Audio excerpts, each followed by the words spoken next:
Umingay ang mundo ng politika matapos kumalat ang mga ulat na umano'y gumalaw na ang International Criminal Court kaugnay ng mga kasong iniugnay sa kampanya kontra droga ng nakaraang administrasyon. May mga espekulasyon na pumanig na raw ang ICC sa panig ni dating Pangulong Rodrigo Duterte, bagay na lalong nagpainit sa diskurso online. Gayunman, hanggang sa ngayon ay wala pang inilalabas na opisyal na desisyon o pahayag ang ICC na nagpapatunay sa mga kumakalat na haka-haka. Kasabay nito, naging sentro rin ng kontrobersya ang alegasyon na si First Lady Liza Araneta Marcos ay umano'y na-detain sa Estados Unidos dahil sa isang drug-related case. Mabilis itong kumalat sa social media at ilang online platforms, ngunit nilinaw ng mga mapagkakatiwalaang source na wala pang kumpirmasyon mula sa alinmang autoridad sa US o sa pamahalaang Pilipino. Wala ring opisyal na dokumento o ulat na nagpapatunay sa naturang paratang. Sa gitna ng mainit na isyong ito, muling pinaalahanan ang publiko na maging maingat at mapanuri sa mga balitang nababasa at napapanood, lalo na kung may kinalaman sa mga sensitibong usaping pampolitika at personalidad. Patuloy ang panawagan na hintayin ang malinaw at beripikadong pahayag mula sa mga kinaukulang institusyon upang maiwasan ang pagkalat ng maling impormasyon at hindi kinakailangang pangamba sa publiko.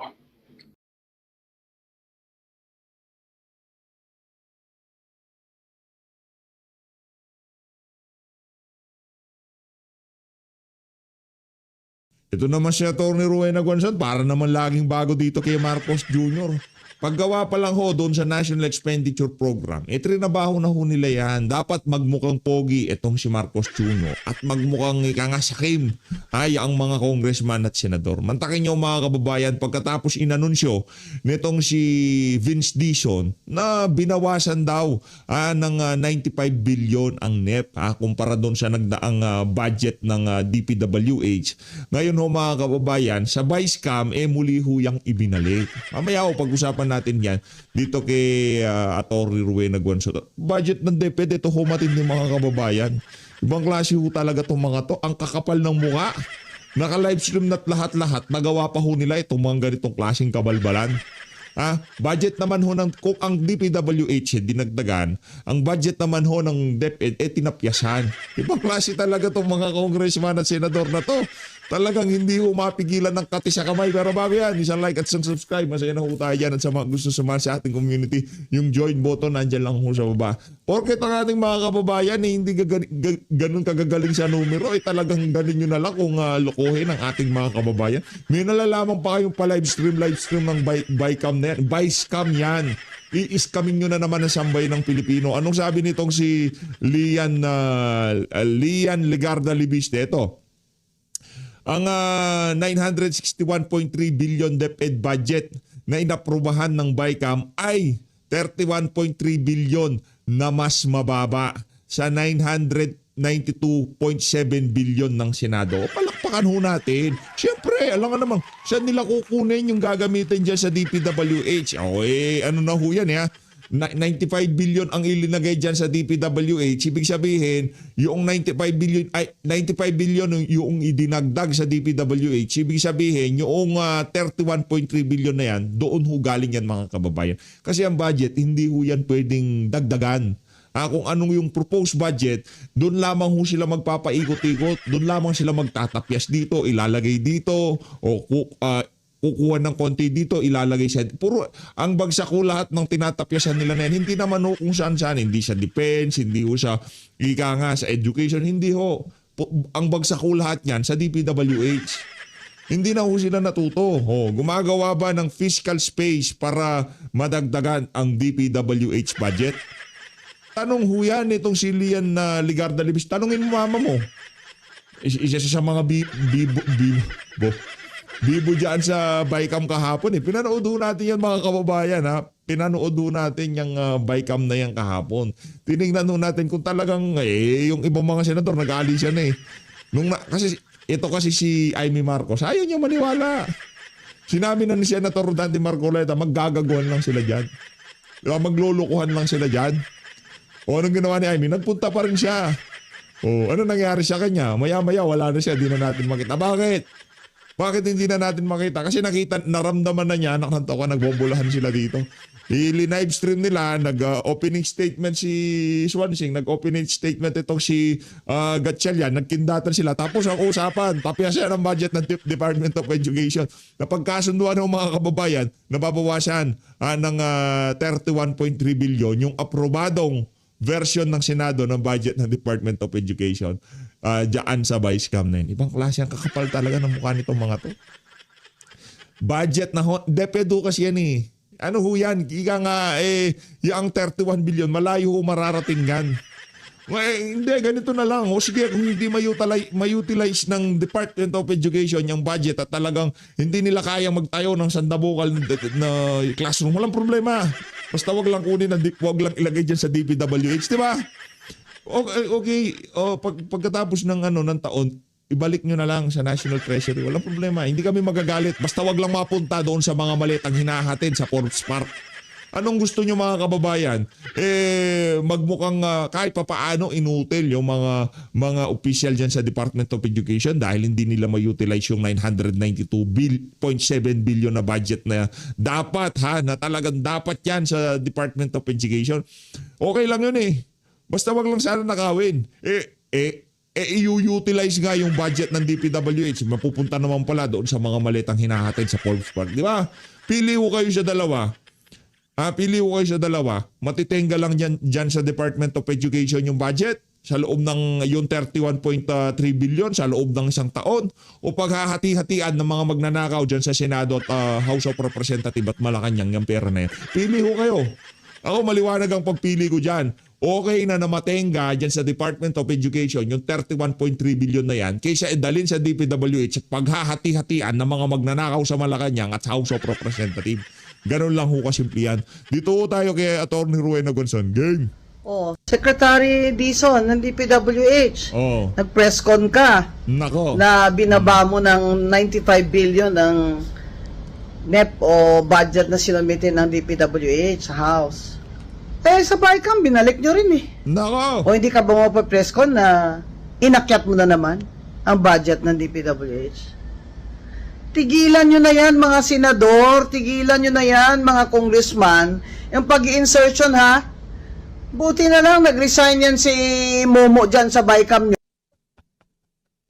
Ito talaga si Atty. Rowena Gonzon, trip na trip ho niya itong si Congressman mo. Ako wala akong naririnig dito kay Congressman Momo ha. Pero gusto kong nako-curious ako kung sino tong si itong Congressman Romeo Momo Sr. Nako-curious ako sino tong Momo na to eh. Parang nakakatakot to siya eh, no? Yung tipong pagka ito at trumabaho sa budget talagang malaki ang problema. Kaya okay yan kung ito si Romeo S. Momo umalis na good job sa'yo, di ba? Kung hindi yan nag-resign, makikita niya sa akin. Magnanakaw ba yan si Congressman Momo? Magnanakaw ba to, Atty. Rowena Gonzon? Tanong ko lang ha.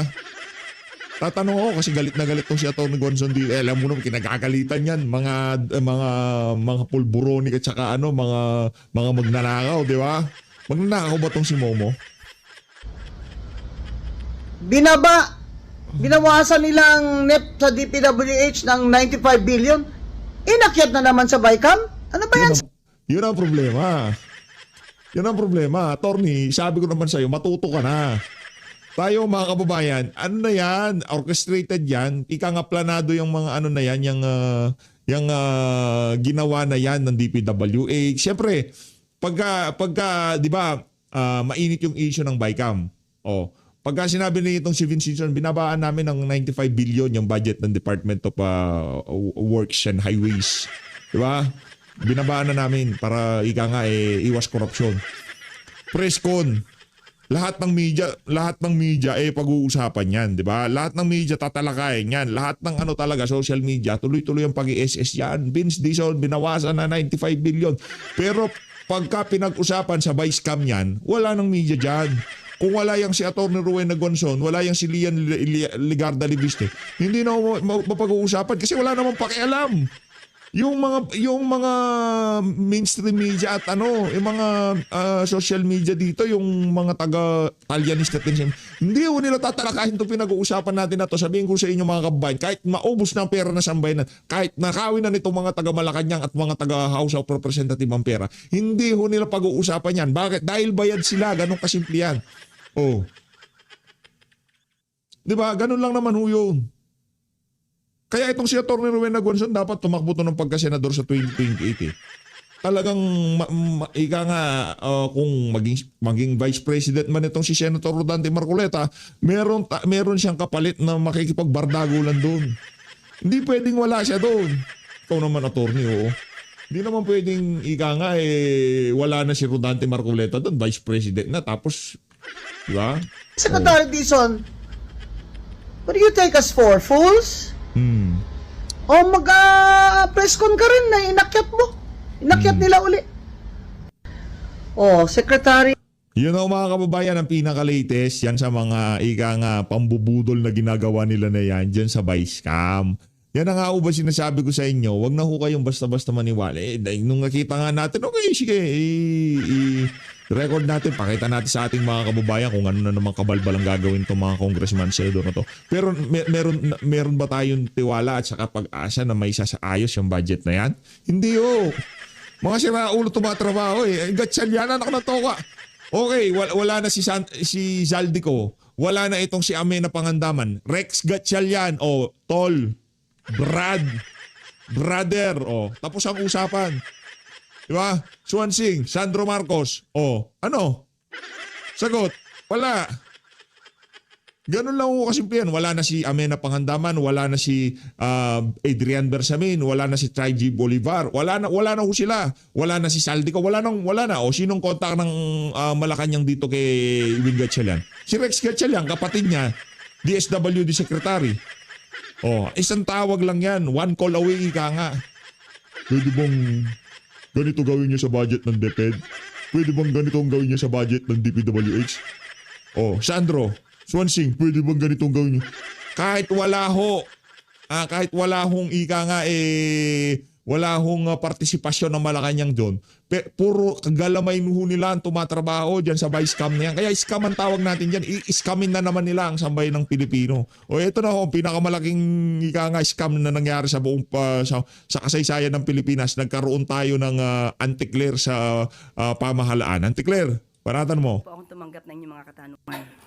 First question, Christian Yusores, Yan DZMM. ang pinakamalupit. First question. Good afternoon po, Yusek. Na-inform po ba ng BJMP ang Malacanang tungkol po doon sa umano'y makailang beses na pagbisita ni Vice President Sara Duterte sa Camp Bagong Diwa ng 10 oras ng gabi? Ano pong impormasyon yung nakarating sa Malacanang? Sa ngayon ay wala pa po rin na ibibigay sa atin kung anong update patungkol po dyan. At kung meron man pong ganitong instance, siguro po ay alamin po natin mula sa DILG. Tingnan na lang po natin. Follow-up lang, ma'am. According to the post of Mr. Montulfo online, specifically yung binibisita daw po ni Vice President ay yung detainee na si Ramil Madriaga Nako! at nakikiusap Pambihira naman to reporter na to. Matindi ho ito. Ang source ho nila walang iba kung hindi itong si Ramon Tulfo. Yung mahilig magpakalat ng chismis. Sige, paniwalaan nyo lang yan, anak ng toka. Next administration, sabay ika nga puputok sa mukha niya lahat ng kabalbalan nyo. di umano na huwag magsalita tungkol doon sa pakikipagsabwata ng mga Duterte. Hindi gagawin. Wala sa bokabularyo ng mga Duterte yan. Anong toka? Wala ho talaga. Maniwala ho kayo mga kababayan. Wala sa bokabularyo ng mga Duterte yung makikiusap para hindi magsalita witness. Pambira ini-encourage nga ni Tatay Digong Lumabas kayo, sige. Haharapin ko yan, kasuhan nyo ako. Pero wala akong lumalabas. Kasi wala naman talaga. Kung meron man, yan yung mga bayad. Ang tanong, di ba? Ang tanong, Brad, dito siya nagtatanong na medyo tumaba na siguro sa Malacanang. Ang tanong, kung si BP Sara nagpupunta dyan sa Malacanang, bakit di umanong binibilin, gustong makausap nitong si Ramil Madriaga, itong si Leila de Lima. Di ba? Anong dahilan? Sila yung balita natin, labas-masok daw sa BJMP. Di umano sila daw, dalawa nitong si Trililing. itong si De Lima at itong si Trililing na di umano sila daw ang labas-masok at hindi si VP Sara. Kung pupunta, ito sinasabi ko, kung pupunta man ng BJMP ang si VP Sara, hindi ho dyan sa Bagong Diwa. Diba, hindi ho siya pupunta dyan. Pambihira, oo. No, lagay ko na dito si Atty. Duterte sa Gonzalo. drug lords at Pogo. Ano pong masasabi ng palasyo?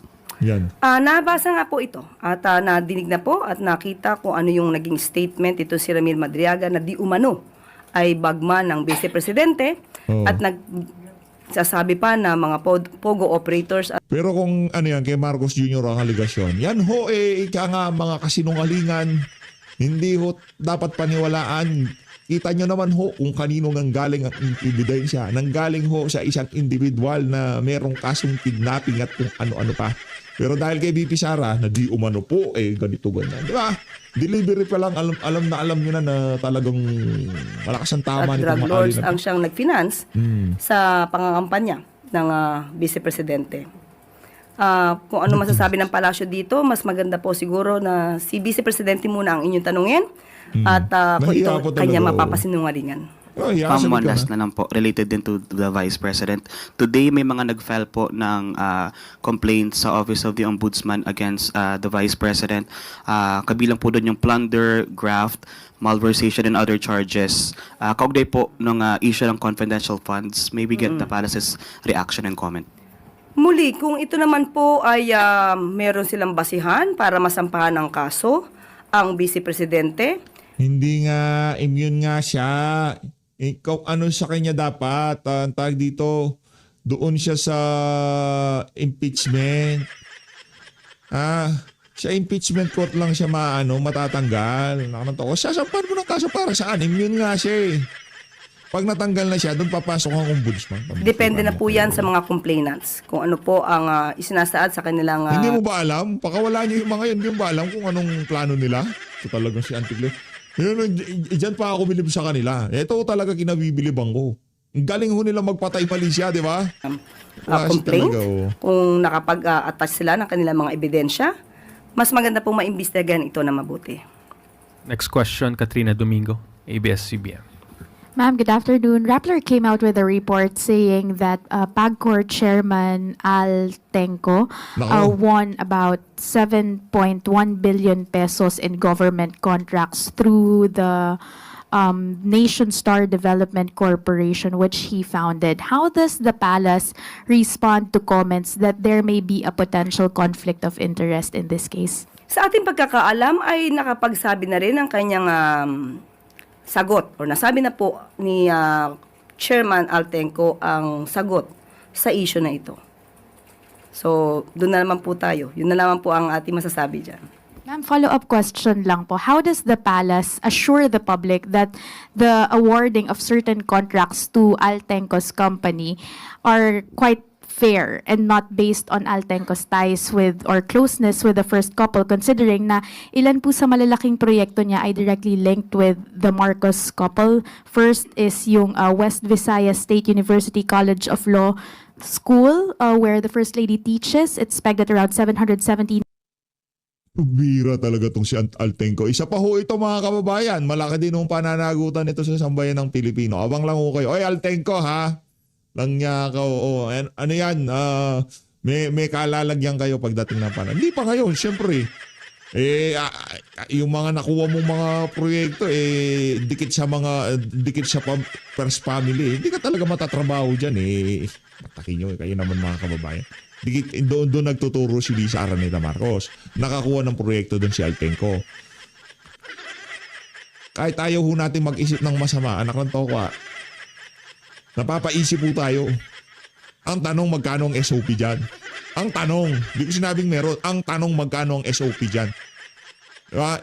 Iba yung kay Altenco dyan, iba yung mga sa proponent, iba yung sa, diba? Iba yung kay, diba? Alam nyo na ho yung mga kababayan kay, ano niya ho yun diba? Magkano ang SOP yan, tanong? Diba? Iba yan Magkano bayad doon sa yung firm na construction firm nitong nakakuha ng kontrata, 'di ba? Magkano binayad sa kanya? Hindi yung sinuhol, 'di ba? Magkano binayad sa kanya? Magkano yung proyekto? Yan. Masyadong madudumi utak niyo. Oo. 9 million pesos. There's also a project ng multipurpose facility in the President's hometown in Batac, Ilocos Norte, as well as the very completion of this new executive building amounting to 278 million pesos. Kung dumaan naman po ito sa tamang proseso, Oo. at kung ito po bang kumpanya nito ay konektado pa ba si Chairman Altenco? Nag-divest na parang sa Aldico, Sunwest. Unahin ko na ha. Uunahin ko na ho kayo. Nag-divest si Altenco. Ano naman ho mga kababayan, hindi na natin paaabutin para sumagot pa itong si Altenco. Hindi na. Ba't pa kasi huwag ka na sumagot. Nag-divest ka. Doon na lang po siguro tayo magbase. Yan. Kung ito naman po ay hindi mako-question ang kalidad ng kanyang pagkakagawa at wala namang masasabing anomalya, doon na lamang po muna tayo dahil mismong si Chairman Altenco na po ang nagsabi na siya'y walang kinalaman. Hindi nga yun. Kapag ganun, hindi yun mali yung ganung galawan. Nasa pamahalaan ka tapos meron kang construction firm mo. Meron kang itinayong construction firm tapos kumuha ka ng proyekto. Malinaw kagad kasi doon pa lang ho sa bidding, nasa advantage point ka na nga, di ba? Ikaw isang aso ni Lisa Araneta Marcos. Kasinghutan mo yung mga taga Malacanang, pulburon, kasinghutan niya ng pulburon. Di ba? Ano ho yun? Tag dito. Iba ho yun. Conflict of interest nga eh. Sabihin naman, malayo naman doon sa hinahawakan niya. Mali pa rin. Bihira talaga, oo. The mere fact na nasa pamahalaan ka, tapos meron kang construction firm o meron kang nakuwang proyekto, nakuwang kontrata sa pamahalaan, mali yun. Diba? Dito. Last, ma'am, you see no need to review the contracts considering na what happened with Silver Wolves Construction is also quite similar in the sense na baka may potential conflict of interest. Mas maganda po siguro kung mayroong nagbibintang, magbigay na sila agad ng ebidensya para ma-review po. Next question, Maris Umali, GMA News. Good afternoon, Yusek. Ma'am, critics say that the anti-dynasty bill that was passed by the Speaker Boji D and Representative Sandro Marcos falls short of the Constitution's mandate because rather than prohibiting, it just limits.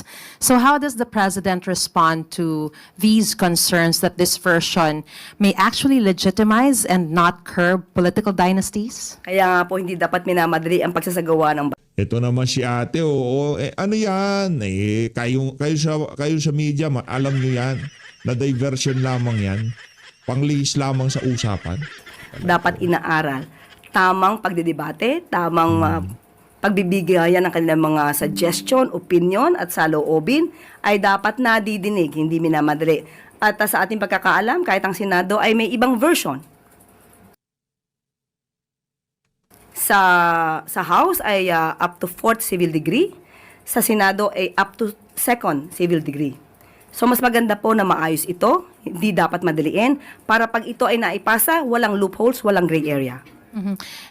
Even if there's separation of the different areas, no, like legislative and the executive, given these highlighted loopholes, does the President intend to ask the Congress to refine and strengthen the version of the bill in order to ensure that it effectively prohibits the dynastic concentration of power? Even during the LEDAC meeting, sinabi po ng Pangulo, no, ito'y araling mabuti at kailangan maipasa sa pinakamabilis na panahon. Pag sinabi nating aralin, ibig sabihin, hindi minamadali, half-baked, hindi ganun ang nais ng Pangulo. Dapat maayos at mapapakinabangan at magagamit at magiging kapakinig-pakinabang sa ating kababayan. Follow-up question from Ivy Reyes, Billionario. Hi, ma'am. The anti-political dynasty bill not being certified as urgent is seen as mere optics. Akbayan, for example, said the president's declaration of his 4 priority bills is only propaganda. And he said, sabi nga natin, ang politikong gipit sa pangakong reforma kumakapit. What's Malacanang's take on this, and how far is the president willing to push for reforms, knowing that he, the presidential son, and the House Speaker are also part of the system he's trying to change? Are we now talking of the anti-dynasty bill? Yeah. Okay. Nakita na natin yung unang tanong ni Maris Umali. May mga loopholes. So, paano natin ito mapapadali? Hindi mangyayari yan. Ba't pa natin ito talagang si Anticlear, oo. Hindi mangyayari yan. Sa bagay, ano yan isa yan sa mga, imbis na yung tatanong sa'yo about dito sa mga pagnanakaw na nangyari dun sa mga maanomalyang flood control. Ngayon, pinag-aaksayan ng oras ito mga, sa bagay, nag-uusap-usap kayo dyan. Ano ba maganda mapag-usapan sa press con? Diba? Na kung saan talagang pwede mag-engage ang ating mga kababayan. Ano ba mainit dyan? Siyempre, anti-dynasty, kahit alam naman nilang hindi papasaya, hindi nang papasaya. Pag-uusapan lang naman. Wala nang problema yan. Ayaw nyo ba na pag-uusapan? Hindi tayo ang napag-uusapan. Anti-dynasty na pag-uusapan. Di ba? Ganun lang naman ho yan mga kababayan. Kasi Anong iuutos ng Pangulo na ito'y mapapadali? Kung may mga issues na dapat nalinisin, may mga issues na dapat maayos. So, ang pagpapautos ba or rather request na araling mabuti bago magsagawa at maipasa ang batas na ito ay pang-optics lang? Hindi ba ang nais natin ay magandang batas? Hindi minamad pang optics lang kasi, ante. Kahit ikaw alam